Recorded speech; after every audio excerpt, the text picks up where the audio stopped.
Everyone, myself Monali Mohanty, lecturer in Mechanical Department from Ganesh Institute of Engineering and Technology, Bhubaneswar. Today we will discuss about the topic of laser beam machining. So before doing this laser beam machining, you should know what do you mean by manufacturing, what do you mean by machining process. So let's discuss it. So what is manufacturing?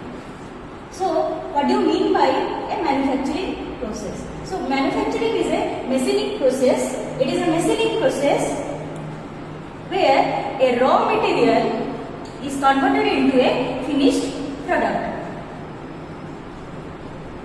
So under this manufacturing process, we have two types of processes. One is conventional manufacturing process and second is non-conventional manufacturing process. This laser beam machining goes under the non-conventional manufacturing process. So today the main difference between the conventional and non-conventional is that there is a direct contact between tool and workpiece. But here there is no such contact between tool and workpiece.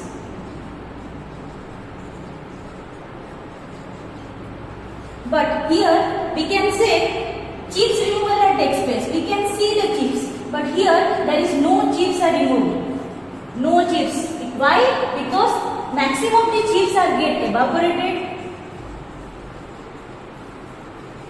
Maximum of the chips get evaporated. But only evaporated is not the process in conventional, non-conventional manufacturing process. Other processes are there like mechanical process, erosion process, chemical process, and last is melting and vaporization process. The metal removal takes place in non-conventional or non-traditional. In non-traditional means non-conventional we can otherwise say as non-traditional, and conventional we can say as traditional. But in particularly in non-conventional, we know that there is no chips are removed. Why?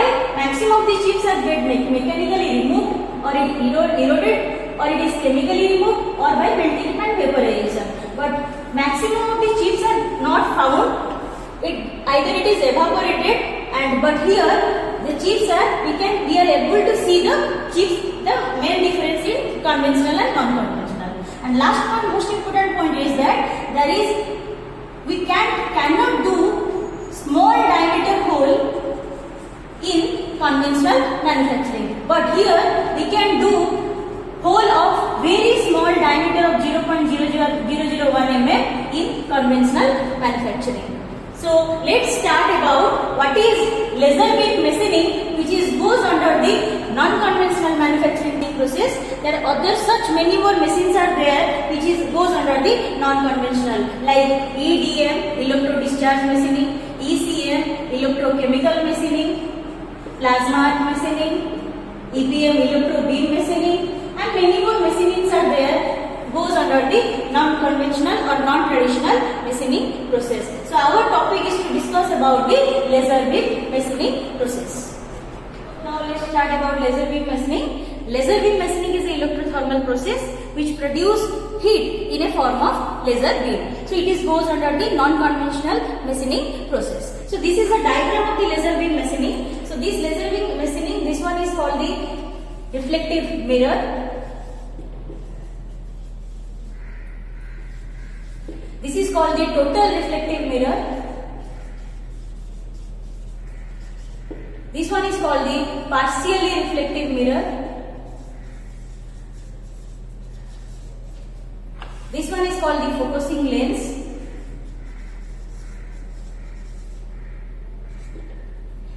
This one is called the ruby rod, which is the main part of the laser beam machining. This one is called the flash tube. Our main discussing point is about what is the principle of laser beam or LBM, what is the working principle of laser beam, what is the advantages of laser beam, what is the disadvantages of LBM or laser beam machining, and what are the different applications of laser beam machining. So here we will discuss what is the principle, what is the working, how the laser beam work, what are the different advantages, disadvantages and applications of laser beam machining. So here let's see what are the different equipments are used in laser beam machining. So this is a laser beam machining diagram. This one is called the total reflective mirror. The upper one is called the total reflective mirror. This total chamber is called reflective glass, or we can say also mirror. This is called the partially reflective mirror. This one is called the lens. This rod is called ruby rod, and this tube which is covered with the ruby rod, this is called the flash tube. The main thing is that when the power supply is on, one part of the flash tube is connected to the positive terminal and other part of the flash tube is connected to the negative terminal. The DC power supply is given here. When the power supply is on, one part of the flash tube is connected to the positive and second part is connected to the negative terminal. Inside the flash tube that contain such gases like krypton, xenon and argon gas. These are called the gases of noble gas which are present in the last part of the periodic table. These are no color and no odor gases. These gases is filled, any one of the gases is filled inside this flash tube. Again I am saying, when the power supply is on, the one part of the flash tube, one part of positive terminal is connected to the one end of the flash tube and negative terminal is connected to the other end of the flash tube. When the power supply is on, the tube get lighted and it heated. When it is heated, the energy is transferred to the ruby rod. This is a rod called ruby rod, which is a red color crystal rod. Ruby rod is a red color crystal, which is a red color. Why? You must be known that this ruby crystal, it is prescribed by the different astrologers, those persons who have difficulties in birth chart. So these crystals also used in, this ruby crystal is used in laser beam machining. It is a red color crystal. In this ruby rod, it contains two things. One is aluminium oxide and chromium of 0.05%. So main thing is that when the flash tube is lightened, the energy is transferred to the ruby rod. Inside the ruby rod, it contains aluminium oxide and chromium. When this aluminium oxide and chromium is in a ground state. Let's discuss about this, but how the working principle of laser beam works. So discuss about how ruby rod and this aluminium oxide and chromium works. So see, in chemistry you have known that consider one atom of chromium or aluminium. So this is center, we have a nucleus. These are called the energy levels. So every electrons are present here. In atom, these electrons are present in every energy levels.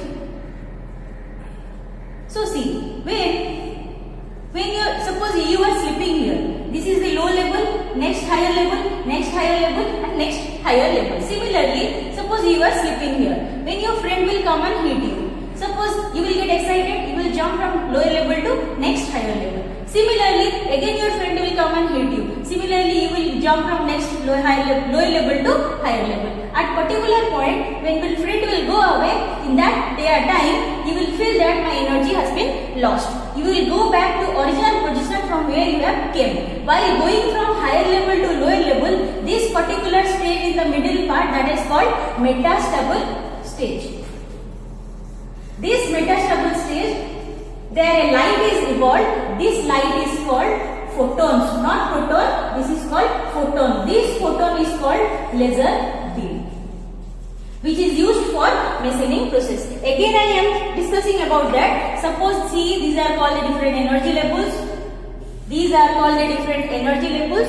Suppose these are called the different electrons here present here. These are called the lower level, this is called the high level. Suppose here one electron get energy from the external source.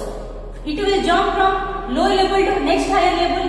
Here also external source is given. Then there also this electron will jump from low level to high level. Similarly, low level to high level it will jump. Particularly in that point when the external source is stopped, the electron will jump back to that point where it has come. So in particularly in middle of the point, there the electron the electron will emit a light. That light is called photons, which is usually used as a laser beam. So here we will discuss about that photon, how it is used for machining process. So see, so this is called the ruby rod. This is the flash tube. When the flash tube is lighted, the ruby rod is being excited. The electron of inside the ruby rod, means aluminum oxide and protochromium, are in the ground state. They will jump from ground state to excited state. At particular excited state, they will emit such light. They will emit light. That is called, this light which is evolved, these lights are called photons, or we say as a laser light. So here you must be learned that the light may go outside, but here the reflective mirror is used, which give back not to allow the light to go outside. It is in a to and fro motion which give the light towards the ruby rod, which the light are placed inside this mirror only, and the total reflective mirror is present, which control the light not to go outside. And here one part is there, that is called partially reflective mirror, which allow some laser beam to go out from this mirror, and then this laser beam come to the contact with the focusing lens. Here one focusing lens is present, which convert the number of laser beams to a narrow beam. This is called the narrow beam, or we can say as a collimated beam. And again I am saying this, we can say as a laser beam machining is a electrothermal process which produce a narrow beam or a collimated beam of monochromatic light. So this laser beam is a monochromatic light. So what is monochromatic? Again I am saying monochromatic. So monochromatic means single color. So as we know that the ruby rod is a red color, so it produces a red color light, or we can say as a monochromatic light in a narrow beam which falls on the workpiece and metal is being cut. So this is the process of laser beam machining. So it produces a narrow beam, or we can say as a collimated beam in a monochromatic, which is a monochromatic light. So next we have to discuss, these are the different part of discuss the working principle of the laser beam machining. Now we will discuss what are the different advantages of laser beam machining. The main advantages of laser beam machining is, so what are the main advantages? There is no physical contact between tool and workpiece. Tool और workpiece में से physical contact नहीं होता है. Number 2, what is that? It is applicable for any kind of environment. It is applicable for any kind of environment में हम काम कर सकते हैं. Next, it is, what is the main difference? Last difference, it is a micro drilling process. We can do hole of a very small diameter of 0.001 mm. So what are the disadvantages of laser beam? Main thing is that it is applicable for thin sheets only. Thin sheets. And also we know that the equipment cost is high. So next, what are the applications of laser beam? The laser beams are used for every trimming of thin sheets, trim कर सकते हैं. Next, it is used for cutting hardest material जो है, जो जैसे कि diamond, we can cut a hardest material like diamond by laser beam machining. So here the main thing is that we have already discussed different principle of laser beam, working principle of laser beam, advantages, disadvantages and application of laser beam. So what are the different what is the main characteristics or process parameters of laser beam? So main इसमें क्या देखे हैं, laser beam में क्या क्या process parameter लगा हुआ है. Suppose tool, क्या tool लगा था? Tool means laser beam. The tool which is used is laser beam, which is say as a photons, beam of photon. Workpiece, it can use any kind of workpiece. Any kind of workpiece में हम काम कर सकते हैं. मेरा MRM means what? Metal removal by time. So next, medium. What is the medium it can work? It can work in any kind of medium. So these are all the different process parameter of laser beam machining. So we already have discussed principle of laser beam, working principle of laser beam, advantages, disadvantages and application. So thank you everyone.